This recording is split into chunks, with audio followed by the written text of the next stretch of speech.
If you're spending hours every week researching leads and companies and looking for signals to hyper-personalize your outreach, boy, do I have a video for you. If you're new here, my name is Remi and I do lead scraping and lead intelligence for a living. And today I'm showing you how to build an AI lead gen machine that runs itself. That's the same AI agent I use for my own company, and here's how it works. First, we're going to scrape public data to build a top of funnel.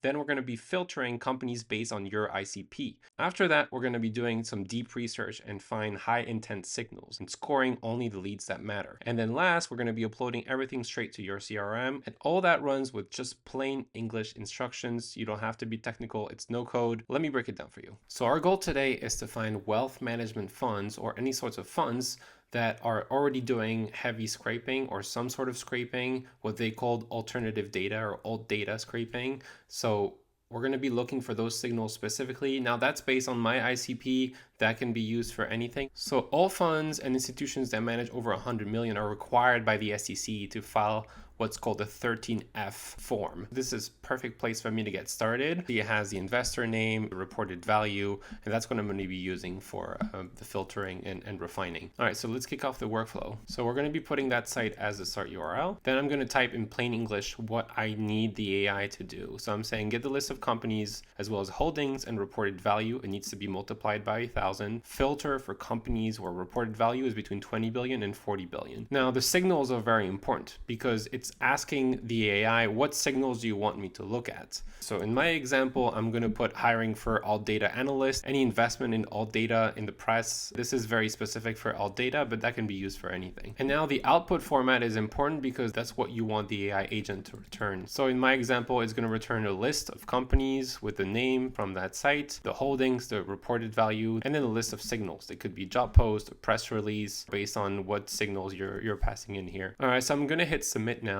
And I'm going to walk you through exactly what it's doing while it's processing all of it. So the very first thing that it's going to do is it's going to scrape the very first site that we gave it. So that's what it's doing right now and getting all the HTML. It has all the data that I was looking for. It's passing that back to the AI agent. Now the AI agent is going to decide to filter it based on the instructions.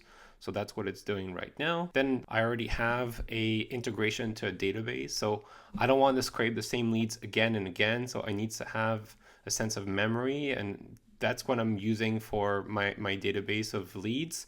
That could be your CRM in your case. I'm just using Supabase as an example. Here's what I ran. I just created a specific table with a list of companies. I already scraped a bunch of companies yesterday. Part of my prompt is making sure that the rows that it's going to find are not already leads that I have in the database. Point is not to process signals and doing a lot of scraping for leads that I already have in my database. So it's a quick check to do that. So as you can see, it found a couple ones and it keeps checking the database. As long as it's empty, meaning it doesn't exist in the database, and it's going to output that and do a deep search on those. And then the very last step, and that's really where the lead intelligence or the deep research happens. I'm using Firecrawl search. So Firecrawl has a scrape option, so you can take the content from a page, but they also have a search ability. So what the search is doing is you can put in a keyword and it actually returns a list of URLs exactly like Google, but it's all automated and connected to the AI agent. So I asked the AI to put jobs, careers, press, any signal keywords that we would be looking at. And it's going to be looking for those different combinations and it's going to be scraping those sites. And that's what it's going to use for the actual intelligence. And then to take a deep dive on the instructions while it's still running, the user message is really just anything that is being passed in as instructions with just a bit of a wrapping to make it extra clear. There's actually two settings that are really important on top of that. The very first one is max iterations. As you get into AI agents that do a lot of processing and thinking on their own, the default max iteration is 10. You're quickly going to run into errors. So just bump that from 10 to 20, 50, whatever.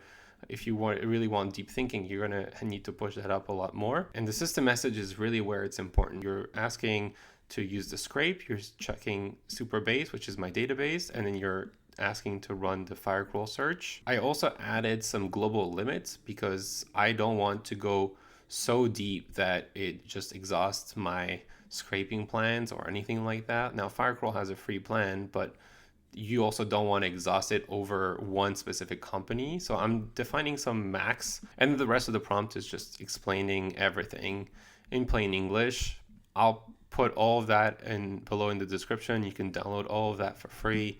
But the idea is to scrape the companies, like I said before, and how to talk to the tools, how to check the database, how to search using Firecrawl and what to get out of it, how to scrape those specific pages from the search, and then how to turn that into a normalized signal that will be part of the output. And then there's obviously a last step on structured output parser, because we wanted to match the exact format that I gave earlier in the prompts. So as you can see here, we're at a step where it scraped 2 sites, probably the original sites, the 13F, probably went deeper on some companies that it found, checked the database 6 times. It searched 7 different keywords. So you're seeing different company names with data analyst job. You're looking for other names, data hiring. It's kind of figuring out the keywords on its own. Those are research steps that you would normally do manually and yourself. All right, it's been thinking for a little over 10 minutes at this point, and it has done 42 iterations. I definitely had to bump that to max iteration 50. It did 10 scrapes, and on the search side, and it did some 20 searches around different keywords with the company name. But the result is here. It found a few really high intent leads. In my instructions, I'm also giving it, if you can't find any signals, just drop the lead altogether. So what it did here, it successfully turned 500 leads as top of funnel, which is what came from the site, and it turned it into 3 high quality, high intent leads in less than 10 minutes. So there was the first company, it found a job post that matches exactly what I'm looking for, even has a confidence score of 0.85. Another fund or advisor fund, it found some press release about alternative data, which is exactly what I was looking for, and a job post that was looking for a quant trading analyst, which is a perfect example here, high confidence. And then there's one more company, so 3 companies total that it found, 3 leads. It saved me hours and hours of research trying to figure out of those 500 leads which one was worth looking into. So now that we have the right data, we're going to want to add that to our database. So let's do that very quickly. We're going to do a split out, and we'll turn it into the exact 3 items that we're looking for, which is what we wanted. So that's the exact format. It turns 1 item into 3. And then we're going to be doing a create row so that it actually adds those to the database directly. You can define the table and then each field. So I'm putting in the name here. I'm putting in the holdings, which is also taken from the site. And then last is the reported value, which is the one multiplied by $1,000. The 3 leads have been added to the database. I could go even deeper. Of course, I can really enrich those even more with the official domain, the headcount. There's many other APIs you can connect it to. And then of course you can just add to your CRM directly. You could do high level integration, you could do Google Sheets, you can do whatever works for your company. It could run every single day and you will see new leads being posted every single day. It's going to do the thinking, but only processing the ones that are brand new. So there's many ways you can even expand on this, and I'll probably do this in another video. You could connect to Appify to be able to scrape LinkedIn. You can use different scrapers and different data sources to really go deeper on the lead intelligence and deep research. And that's it. That's a fully automated AI lead gen machine that works 24/7. It's finding and scoring your leads for you. You don't have to do anything. If you find it helpful, make sure to like and subscribe. And if you want the full workflow and all the prompts and the database queries and everything, that's going to be inside my school community. It's 100% free. I'll put the link in the description below. It's built for people that want to use AI to grow their business. The link is below. I'll see you inside.